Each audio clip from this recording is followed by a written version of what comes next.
I'm Kourtney Smith. And I'm Elyse Sharp.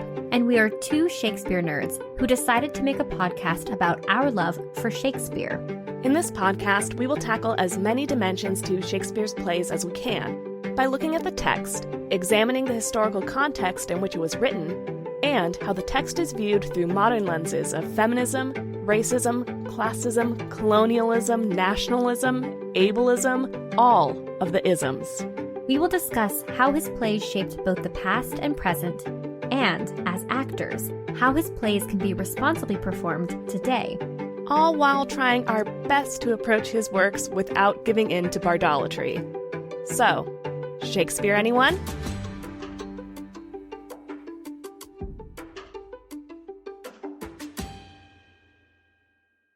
Hi listeners, it's Kourtney here. If you are listening to this episode after 2023, you might be wondering, who is this Korey Leigh Smith host? When we started this podcast, I went by that stage name, Korey. I've chosen to leave my stage name and, as you know, I now go by Kourtney.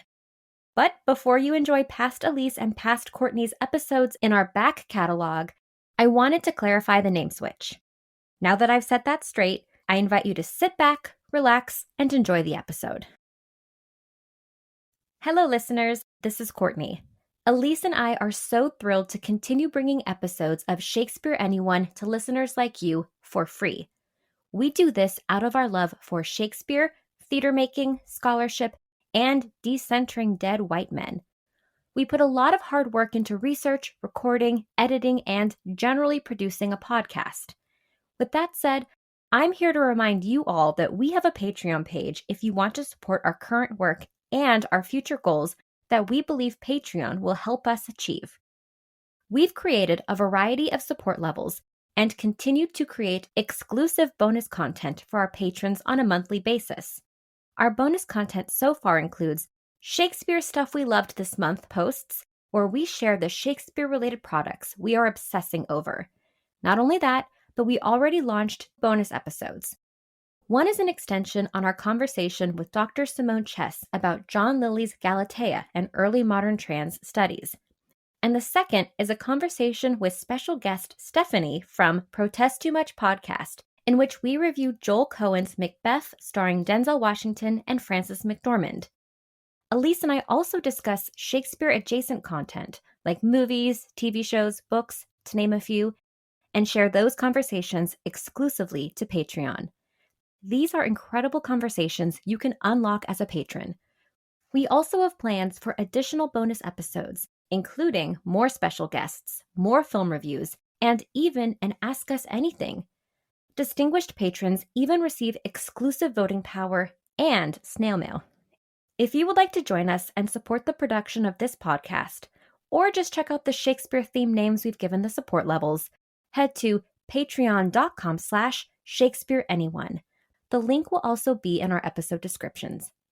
And if you like what you hear, Elyse and I would greatly appreciate it if you could rate, review, and follow us on Apple Podcast and Spotify. Your review might even make it on an episode.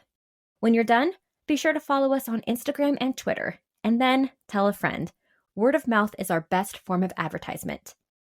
Thank you for listening and all of the support you give us and the podcast.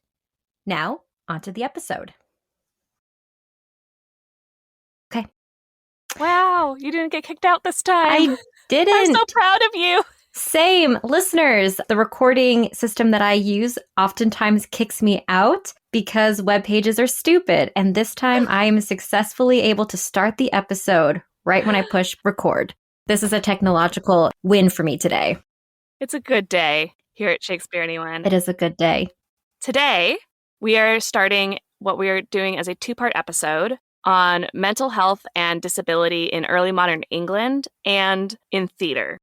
Right. And because of the nature of this topic, we do want to advise listeners to listen with care. We may talk about some topics that are uncomfortable for some listeners to hear, specifically around the treatment of the mentally ill and the disabled in early modern times. Yeah. So if that is not for you, we understand. We look forward to you listening to other episodes, and we understand. Yes. But let's get into this really heavy topic because the reason why we're choosing to discuss mental illness and disability during early modern England, the historiography of it, is because in King Lear, and I'm going to use Shakespeare's words, madness plays a huge part in the plot and the characters of this play. Two characters in particular are maybe not mad. One's playing mad. What is madness for these two characters? And why is Shakespeare writing madness so prominently in this play? What did that look like during his time period? And Elyse is going to take over this episode for the historiography. And then next time, we'll be discussing performance and playwriting of madness.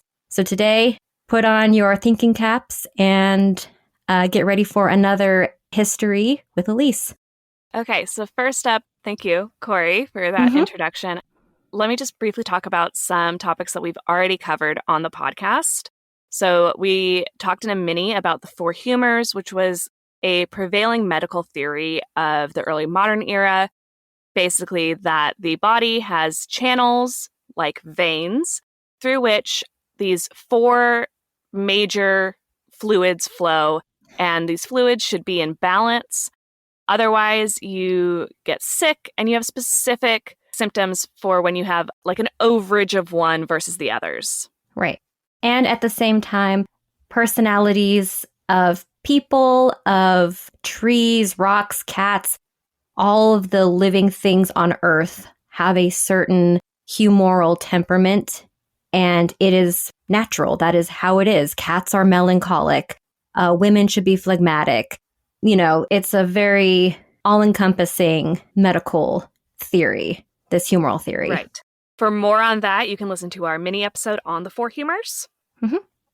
Then the second medicinal medical theory, I'm going to use air quotes around medical there, but reasoning for what Shakespeare would call madness, what other early modern physicians would call distraction, was witchcraft. And we've dedicated quite a few episodes to the prevalence of the concept of witchcraft, witch hunts, and people's belief that witchcraft was a real thing that existed and could affect people in their lifetimes. You could be bewitched or be a witch. Right. And we also cover how do you deal with witches. Yes. So again, for more on that, I don't want to spend too much time unpacking all of that because we spent multiple episodes on witchcraft. If you look back into our Macbeth series, we have a couple of episodes on witchcraft in early modern England and King James's involvement.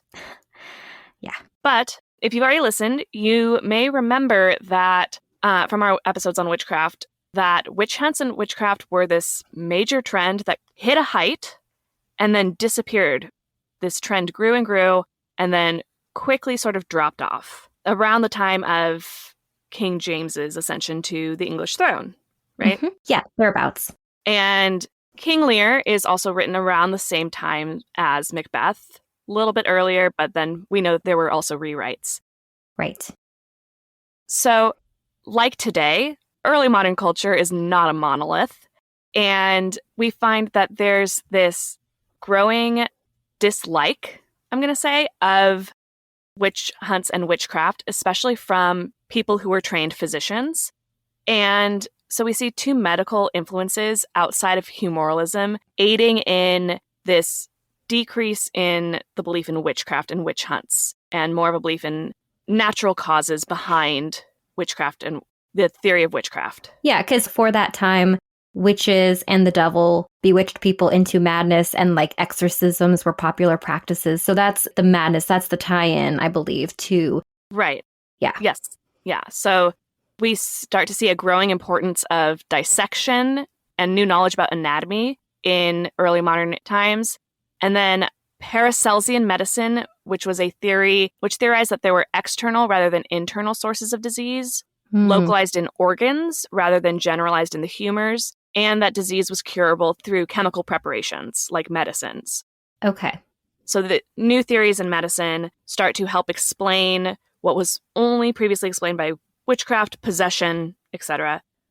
There was this calculated response from medicinal doctors and physicians who were really seeking to discredit claims of witchcraft by finding natural reasons for people's behaviors. And they start to note, like I said earlier, that witchcraft in women looks a lot like melancholy in men. And we see the genesis of modern case history. They start to look back at Galen, who we talked about in Four Humors, and other Greek Latin physicians, draw connections from the writings of these ancient doctors to their modern patients and build upon past treatments for distraction/melancholy. 3 specific doctors, Richard Napier, Timothy Bright, and Edward Jordan, are at kind of the forefront of this. Napier treats patients with kind of a blend of medicinal and metaphysical treatments, including exorcism, just kind of whatever will work to heal somebody. Bright believes that he can tell the difference between spiritual and physical afflictions, and even tries to get laypersons to learn how to tell the difference. So they're starting to say there's a difference between witchcraft or, possession. Or being possessed, and distraction, and we can tell the difference. And then Jordan goes even further and writes a 1603 treatise entitled A Brief Discourse of a Disease Called the Suffocation of the Mother, which we've briefly talked about before. We have discussed that, yep. And while we joke about the idea of a wandering womb occasionally on this podcast, Jordan's treatise distinguishes bewitchment from distraction caused by uterine disease, which he calls suffocation of the mother or wandering womb. So he is the first to say, actually, women can be distracted just like men can. And it comes from this. It's diagnosable. Not from witchcraft. Not from witchcraft. Yeah. And I just want to say that, from this book that I read, Distracted Subjects, Madness and Gender in Shakespeare and Early Modern Culture, Carol Thomas Neely argues that these 3, by substituting a diagnosis of mental illness for one of bewitchment, it had the effect of medicalizing witches' behavior and therefore producing the categories of menarchal and menopausal melancholy. Just to say, by medicalizing it, by making it diagnosable and curable, this is literally stopping women from being murdered as witches. The curable part is a big step up. Yeah. And their discourses didn't dehumanize distracted persons as the concept of insanity later would. So this is pre-insanity? This is pre-insanity. And that kind of comes along in the, I want to say, 1800s. Got it. Yeah. Really, there's a big emphasis on the distracted, the mentally ill's humanity. So while in the Middle Ages and in Greek and Latin drama, madness is seen as this God-inflicted condition, early modern doctors start to see it as, and people consider it as, treatable. And there's a lot of different treatments. So again, this going to the, there's also outside influences as well. It's not just internal. Right, exactly. So that idea of diseases caused by a sick heart or a sick liver, and we can cure the liver, we can cure the heart with medicines and compounds and combinations of different types of therapies versus we're just going to let some blood out of you. Yeah. Not that bloodletting goes away. I'll get into that in a bit. But, treatment, there's actually this vast care network in early modern England. So first and foremost, if you are unwell, you are treated by friends and family. They try to cure you on their own. Then you seek out a doctor or a healer. And there was actually a very large and competitive medical marketplace in early modern England for patients or their caregivers to choose from.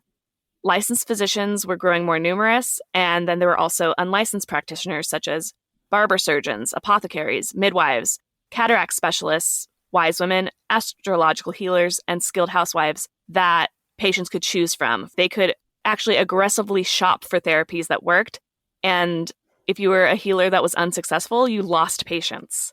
At the same time, practitioners were able to and did share ideas and recipes, and responsibility for healing was widely distributed.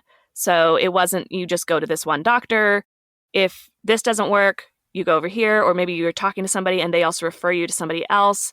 There's record of licensed physicians who actually give credit to a skilled housewife's recipe for a medicine, or this girl had a fever for so many days and a serving maid told her to sit on a block of ice and it cured her. I'm writing that down and saving it for later, and I'm going to give her credit when I prescribe it elsewhere. Mm-hmm. At the same time, healers' only diagnostic methods were uroscopy and pulse taking.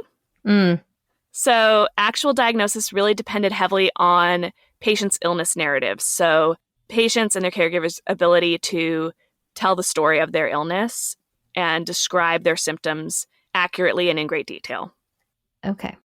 We have records of one of these skilled housewives I mentioned earlier. Her name is Lady Grace Mildmay, and she made these medical extracts that are a great example of this wide dispersal of medical knowledge and range of viable healers that I'm talking about. She has evidence of regimens for 2 cases of female madness, and those are great examples of how individualized care was prescribed. So women experiencing very similar symptoms of female madness, female distraction, but she differentiates their course of treatment based on the women's age and their condition. Okay. She prescribes carefully sequenced doses of purges, emetics, and tranquilizing juleps, along with bloodletting. And the dosage for all of these and the timing of the bloodletting was different for each woman based on their age. So, like, the younger woman has bloodletting every 3 days, while the older woman has it every 4 days because she's older, needs more time to recover from it. Okay. And while this may seem very archaic, I have a little quiz test for you. Okay. I have 2 recipes for teas. One comes from Lady Grace Mildmay, and one is a supplement that is advertised today, and I wonder if you can tell the difference. We'll see. Okay. Let's test me. Okay. Pop quiz. So, tea A has senna, peppermint leaf, cassia chemicrista pods, licorice root, caraway seed, dandelion root, and rhubarb root. Okay. Tea B has senna leaf, mushrooms, primrose, and cowslip leaves and roots. I think that Lady Grace Mildmay's tea is the second one. That's correct. Yay! Ding, ding, ding, ding, ding. But can you guess what tea A was? Or what it's marketed as today? Oh, gosh. Is it marketed as one of those? I have no idea. Flat tummy tea that the Kardashians Oh my were selling. gosh. Yeah. That's the flat tummy tea with the Instagram posts? Yes, with the Instagram post. Everybody. Mm-hmm.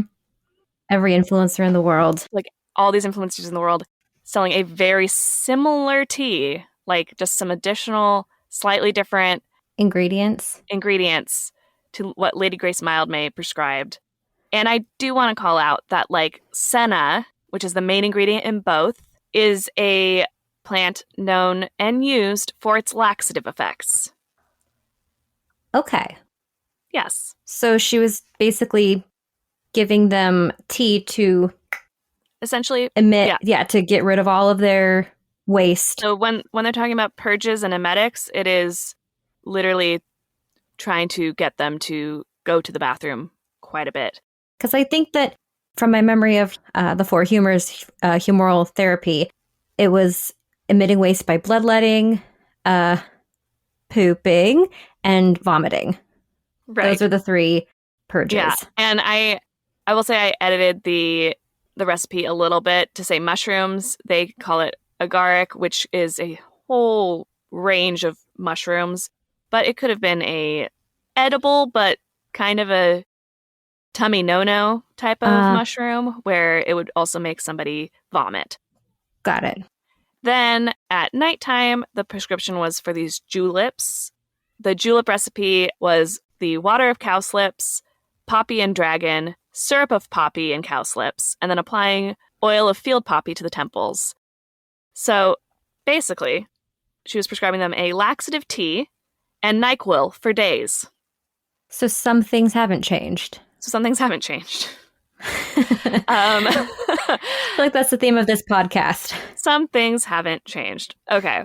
Again, it's like we look back and go, oh, wow, how archaic. They just didn't know. At the same time, some things really have not changed. Mm-hmm. I mean, poppy is like heroin, but Right. But like a light form of heroin to sleepy. mm-hmm. Other cures for melancholy by physicians involved what was the best practice of the day, playing along with the delusion in order to cure it. The case studies that we have show that while women can also suffer from delusions and melancholy, therapies for men involve repairing or healing the body, while women's therapies often involve manipulating their bodies to remove the cause of the delusion. Whereas I've got some great stories for you. Right. And that's interesting. Like, there is this binariness in the medical field and I know that men's bodies and women's bodies, cis bodies are different to certain degrees. Like when people do studies only testing men, that's not representative of, a cis woman's body. Yeah. But in some cases, I'm also like, how different though? Like it gets this very severely different classification, even though they're kind of talking about the same thing. Right. We just start to see as this ability to diagnose women comes around, they basically, the cause is the same, but we're going to treat the way that they're treated is different. Medicinally just starts to diverge from each other. Okay. And it starts out subtly. So I'm going to read a couple of examples of how men were treated for melancholy. The first, this is one of the most frequently cited examples, is a melancholic man who, believing himself dead, he refused to eat. So his friends costumed themselves as dead men and consumed a banquet in front of him to demonstrate that the dead eat. So then he ate and was cured of the delusion that he was dead. Okay. And these are kind of like folk cures, but, just as an example. And this is around the 1500s? These stories come from André de Lorens, who was a physician. This comes from his 1597, translated in 1599, treatise, A Discourse of the Preservation of Sight of Melancholic Diseases. Okay. So these are how case studies were starting to come about. So these stories are starting to be passed along, and we're getting more and more of evidence that this is a thing that works. Another one is that a man refused to urinate, believing that if he did, he would drown the world. So his friends set fire to the house next door and asked him to put it out so that the town wouldn't burn, because if he had enough pee to drown the world, he could easily put out a fire, right? So he finally relieved himself, emptied his bladder of all that was in it, and was himself by that means preserved. Fascinating. He was healed. Other ones involve a man who thinks he has no head. A doctor puts an iron hat on him, like an iron cap, so that he can feel it. Goes do you feel the hat? Has a bunch of friends go, we see the hat on your head. And therefore the man is convinced that, oh, I actually do have a head. That's fascinating. So this is less people in the circle of friends and family, and the physicians at the time aren't just labeling someone delusional and crazy. They are working with them in this folk tale. Yeah, the folklore. Right. So that's why I talked about that first level of help and cure is friends and family trying their best. They're trying to do. Then they have this lush ecosystem of healers who can also help kind of creatively address what's happening with this individual. And at all times, the purpose is cure. There's a sense that they can be returned. Yeah. This is a temporary condition. Okay. And now what about female solutions? Yes. He narrates other crafty devices. He switches the gender of one traditional case from male to female, and his catalog provides a hint that women too can suffer such delusions and require cures that are opposite to men's. There's some shared fears to kind of generalize and start to get at where people's fears are coming from. They sense men fear penetration. Women imagine it. So this woman is diagnosed with imagining penetration. She thinks she has swallowed a snake, and the cure is not the body's imagined repair, but to expel the offending part. So the doctor prescribes an emetic and sneaks a serpent into the basin when the woman vomits. Oh, and goes, ta-da! Ta-da! You've been cured. Look, you threw up the snake that you think is inside you. Yeah. So it Oh, wow. it's the same sort of idea of like, we're going to play into the delusion in order to cure it. But where the men's is all like, your body's fine, and we just need to like figure out Convince how you otherwise. convince you otherwise by playing along and then showing you that it's not true. Yeah. The woman's body is actually manipulated to reach that same means, Yeah. that same end. Okay. That's fascinating. So, differences, but again, by showing that symptoms and claims of witchcraft or bewitchment are actually symptoms of melancholy or suffocation of the mother, it is saving women. Right. Right. So it's a step up. It's just still sexist, and it's still... There's still a sexism to it. Yeah. They're still not being treated the same, approaching women's madness differently than men's. Correct. Ever so subtly. Yeah, but hey, they are not being burned or hanged anymore, so right. I'll take that victory. So if all of these means by friends, by doctors, by chemicals, by inventive, scenarios that play into the delusion and cure it do not work, then they would seek the help of a hospital like Bedlam. And Bedlam is, in talking about Lear, Edgar disguises himself as Tom of Bedlam, like a Bedlam beggar. Yeah, poor Tom. So what is Bedlam, you may wonder? Okay. So it is a hospital. It was founded in 1247 as the Priory of the New Order of Our Lady of Bethlehem in the City of London during the reign of Henry III. The original location was in Bishopsgate, just beyond London's Wall. Okay. Today, this location is where the southeast corner of Liverpool Street Station stands. Yeah. At first, it was not intended to be a hospital in the clinical sense that we think of hospitals now, but as a center for the collection of alms to support the Crusades and link England to the Holy Land. It would also house the poor and provide hospitality to the Bishop Canons and brothers of the Order of Bethlehem if they visited, and this fits the medieval definition of hospital, which is an institution supported by charity or taxes for the care of the needy. Okay. During the 13th and 14th centuries, its activities were underwritten by episcopal and papal indulgences. It continued to be a center for alms collection, although over time its link to the Order of Bethlehem weakened, and the Bethlehemite bishops relocated to France. And during the reign of Edward III, the English monarchy seized priories that were under the control of non-English religious houses, the dissolution of monasteries, right? So it goes from a religious institution, in a way, into a secular institution.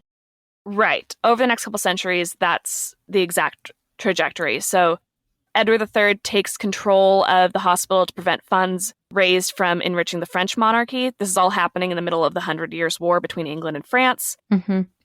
In 1546, the Lord Mayor of London, Sir John Gresham, petitions the Crown to grant Bethlehem to the city, and Henry VIII reluctantly cedes to the City of London the, quote, custody, order, and governance of the hospital and its occupants and revenues, unquote.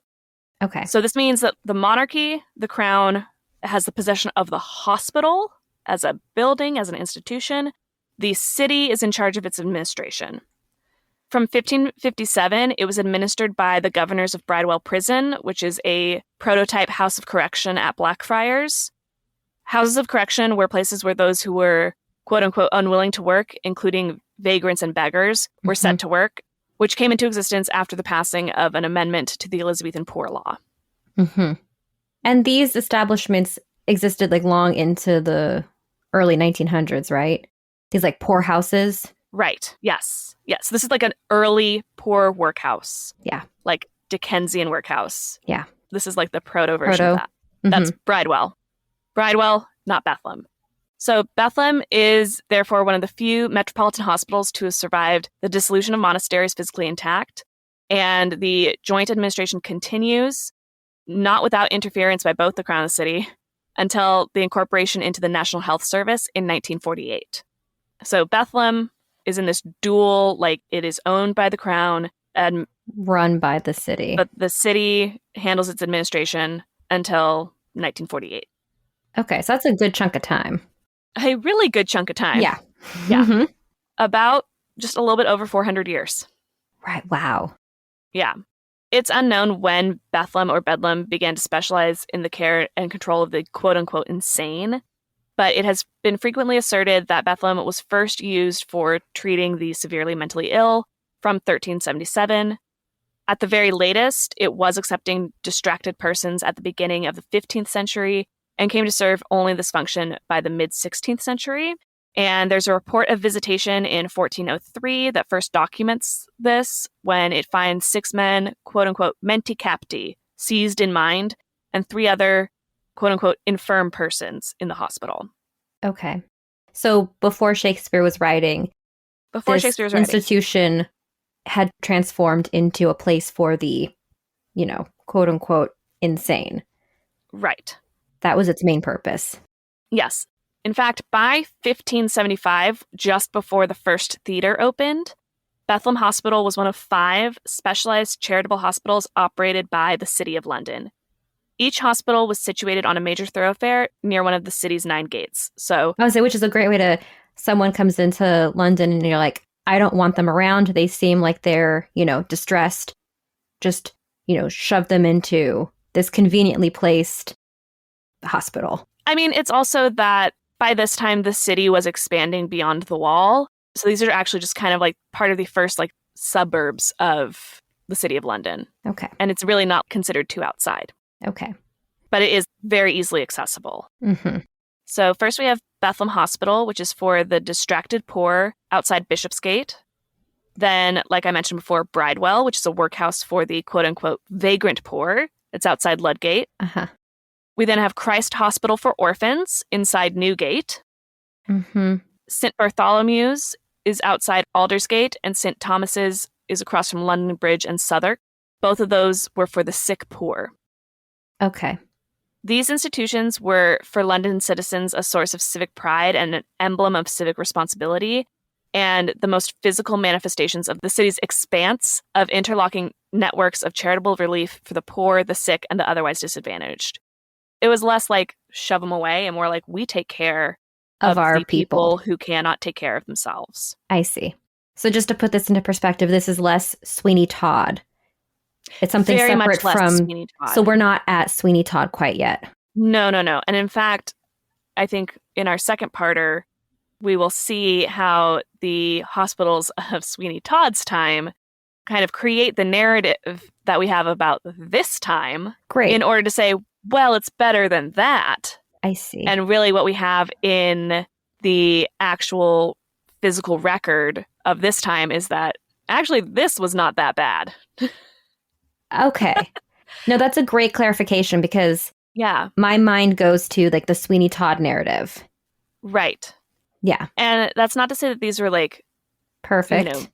This is not perfect, but a lot of what I'm about to get into is how our concept of treatment of Bedlam really comes from the Sweeney Todd times, not these times. Noted. Okay. Yeah. So back to these hospitals as institutions, comparing them directly to the theaters, which we do know a lot about, and are painted a lot of times in our shared cultural mind as more positive than these hospitals. When we actually compare them at this time, the hospitals, although sometimes outside the city gates, are within its expanding wards and administrative structures. The theaters are not. The hospitals are centuries old and have long staying power. And in contrast, at their inception, the theaters are entirely outside the city's administrative wards and deep in the suburbs. Mm-hmm. They are new and really far from being permanent. Mm-hmm. Hospitals are seen as ancient public charitable institutions administered and supported by the City of London, and theaters are newly erected for private gain and patronized by the Crown. The hospitals are for relief, while theaters are for recreation. Okay, so this is the mentality of the value. The value, of each. Yeah. Right. So I think if you went to a early modern Londoner at the time, these hospitals are something that has always existed. They are an institution. And theaters, they're new and, might be just a fad. Got it. Bethlehem at the time is by far the smallest and least well-endowed of all of the hospitals. We do have estimates of what the original buildings were like because Bedlam has moved and a newer hospital has been built since these times. But we do have estimates based on a late 1677 ground plan of what these buildings were like. Mm-hmm. So Patricia Ulrich estimates that while its exact size and disposition are not known, there was a long-running building from east to west that was the main hospital proper and included a small north-south wing at the west end, taken together with the two tenements at the east end of the map that we have, which were occupied by the steward and porter. The whole hospital measured 200 feet in length in 1677 and was 51 feet wide at the west end. Okay.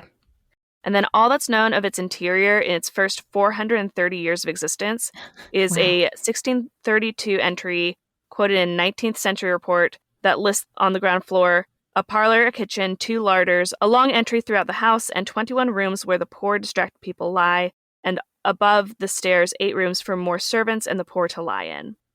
What we don't know is how were patients dispersed, what were these rooms actually used for, where the entry was. Which is fascinating because this is a institution that Londoners were proud of. Right. So the fact that we know so little is interesting to me. Yeah. Exactly. And what Carol Thomas Neely argues is that us knowing so little is actually a really great indication of proof that people actually didn't go there for entertainment. So there's this prevailing idea of like, oh, we go watch Bedlam beggars. We like go see them like as a form of entertainment during this time. And Carol Thomas Neely argues that we know so little about what this was like during this time that it's really unlikely that people were doing that because we would have like drawings. We would have things like we have at like the theater. Diary entries. Yeah. Yeah. That talk about Bedlam. And I'll get to that in a moment. I want to talk really quickly about treatment of patients and how patients were treated. Mm-hmm. So there were stringent admission protocols that were designed to screen out all but the most distracted and needy. You had to get a warrant certifying the petitioner was distracted and poor, but not diseased, feigning, criminal, or simple-minded. Okay. Wow. So there's actually more protections for patients than would later come in the like asylums. Right. So if somebody was diseased, like sick, or quote unquote simple-minded, those people were expected to be taken care of by their families. I see. Or they needed to go to the hospital for the sick poor, not the hospital for the distracted poor. Right. Upper-class individuals can still get in if they get the right warrant, because rich people can do anything that they want to do. Mm-hmm. Some things haven't changed. And then once someone was cured, they were supposedly promptly discharged to make room because beds were so in demand at Bethlehem. And then if people were found to be frauds, if they were faking their madness, they were sent to the less desirable Bridewell Hospital for work rather than cure. Oh, so as a form of punishment or no? I would say more like no. The workhouse was not quite the workhouse that we again think of when we think of like Dickens, Sweeney Todd. And again, yeah, I'm thinking like Downton Abbey. Right. This is, we're going to take care of you. You don't want to go find a job. We are going to house you and give you a job so that you are a functioning member of our society. Provide you. Because it's so important for us as early modern English Protestants to be contributors to society. But you're not going out and doing it yourself, so we're going to give it to you at Bridewell. Okay. But some people still didn't want that, so they would try to feign mental illness to get into Bethlehem where they could relax for a little bit. Okay. No, this is really good that we're doing this because right now we are at this moment removing my preconceived notions and the idea that I have that so much of this institution is nefarious in ways. You know, all of these institutions are nefarious in my mind because of, like you said, the Sweeney Todd narrative that we have and the more modern one. So tell me more.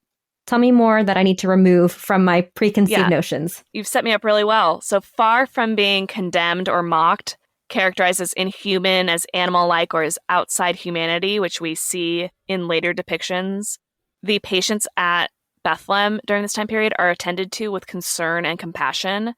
There's this assumption that they have a temporary loss of self that can be recovered or restored to memory through care. Great. We see in Bedlam censuses of 1598 and 1624, and a list of patients granted apparel in 1607. We get an idea of how people moved through Bedlam and what treatment was like. In 1598, there was a mix of poorer patients, which we know that they were poor because they were given smocks or shirts, smocks being like dresses upon arrival. So if you were poor, you would get clothed here. Wow. Poor patients are definitely favored over rich ones, though we do have some higher status inhabitants mixed in. There's no evidence that men or women were more likely to be confined. Their numbers remain approximately equal during this time. However, the later census in 1624 may hint at differential attitudes, like we were talking about earlier, that slight sexism towards ill men and women, but not necessarily differential treatments. For example, no man is designated in that census as mad, while women are. And we can acknowledge that, yes, women may have been more acutely ill. They may have also just been viewed as more acutely ill because frantic madness is a greater disruption of normative femininity than normative masculinity. Right. Going back to the humors, it's more acceptable for men to be choleric and women to be phlegmatic. Right. So some form of distraction would be much more disruptive in a phlegmatic woman than a choleric man. Right. And like I was saying a few minutes ago, there's just this overwhelming lack of evidence that people went to Bedlam during this time period to be entertained and to like mock the ill for their own entertainment. And we know this because there's just, like you were saying, like there's this lack of information about this place. There's a lack of complaints or anything about the interior or its inhabitants. There must have been visitors because people went there to bring in distracted persons or take them home when they recovered, or to visit their friends and family, or leave donations, or like if they were part of the Court of Aldermen, who were the city group that was in charge of the administration. They were going there to check on it. All these people would have had business there, but because we don't have the like, I went to go, watch. We don't have like drawings or diary entries of a person who has no other business there talking about their experience there. Right. Exposing the inhumane hospitals or pamphlets. Yeah. Again, to compare this back to the theaters were regularly closed down for plague. The hospital wasn't. The theaters were censured for the disruptions their crowds caused in their neighborhoods. And Bedlam especially was in this neighborhood that had some wealthy mansions on one side and then apartment buildings or tenements on the other, rental properties on the other. They were in a neighborhood. And if there was, the Sweeney Todd screaming of all hours of the night of patients, we would have complaints. We would have written records. Yeah. Especially comparing like to the theater, for example, complaints permanently closed the first Blackfriars Theater when its neighbors generated a petition that stopped Burbage from opening a new playhouse there in 1596.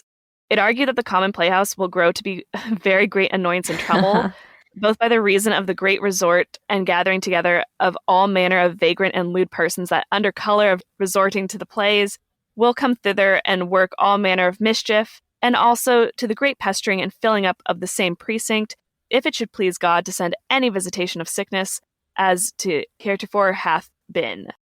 That is from Gurr's Shakespearean Stage, and it's a footnote in Carol Thomas Neely's book. Yeah, so essentially, the theater is going to inspire audiences to be rowdy, and if we are going through a patch of plague, it's a source for passing along the sickness. So theaters need to be shut down as a preventative measure. Yes, but specifically, like, this place of entertainment will bring crowds. Crowds are a problem for plague. Yeah. Crowds are a problem for the neighborhood. Not in my backyard. Yeah.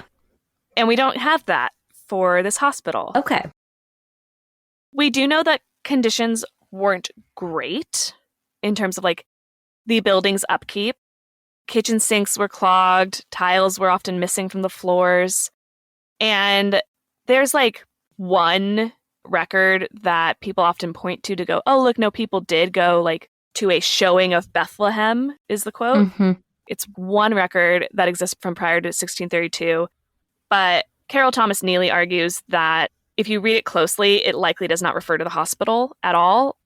This record details visits to the Tower of London by children of Henry Percy, who was the 9th Earl of Northumberland and was living at the Tower palatially, and then the London entertainment that they were provided while they were visiting.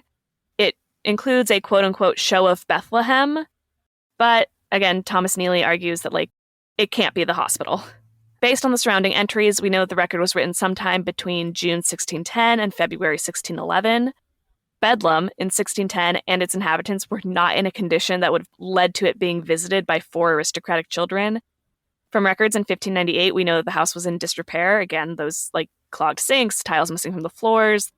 And the inhabitants were very old, very poor, and very ill, and couldn't have put on a show for children ages 8 to 12. Yeah, they're not spry enough for high energy children's play. Yeah, children's theater. Yeah. And then Bethlehem Hospital is almost never referred to as Bethlehem in official court documents. So Carol Thomas Neely argues that this line in a record about the Percy children's activities could very possibly mean instead that they went to see a Christmas play or puppet show that involved the Judean city of Bethlehem instead of Bedlam. And that's what I was wondering, is a show could mean a play that was brought to them or that they went to, but it's not the hospital. Right. But it's not going to see the hospital. And there's just no other recorded trace of visitors to Bethlehem Hospital for entertainment. Mm-hmm. The only place we see that idea is early modern drama. Some fiction. A bit of fiction. A bit of fiction, which we'll have to save for our part 2 episode on mental health and disability in Shakespeare's time and the theater in 4 weeks. Mm-hmm. So join us in 4 weeks as we look at how all of these elements take to the stage in early modern England and beyond. Thank you for listening to this episode. Our kind listeners, we can no other answer make but thanks and thanks and ever thanks to our Patreon patrons, Collective Action Comics Podcast, and Devin Smith. I'm Kourtney Smith. And I'm Elyse Sharp. This is Shakespeare Anyone. Thank you so much for listening to Shakespeare Anyone. Works referenced in this episode are available in the episode description. Our theme music is Neverending Minute by Sounds Like Sander. If you would like to support us, it would help us out if you would hit the subscribe button, like us, leave a comment, write a review, share us on social media, tell a friend about us, all the things. We'd appreciate it. You can also support the podcast at patreon.com/Shakespeare Anyone. Patreon patrons get access to exclusive bonus content throughout the year. The link is also in the episode description. For more, you can visit our website, shakespeareanyone.com, follow us on Instagram at Shakespeare Anyone Pod, or Twitter at Shakespeare Anyone. For Twitter, that's Shakespeare Any and the number 1. Every other platform is spelled out like the name of the podcast. Now, because you listened all the way to the end of the credits, here's a completely random Shakespeare quote for you.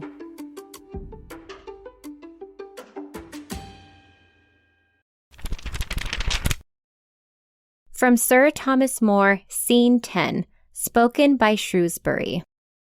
The like unto the honoured Earl of Surrey.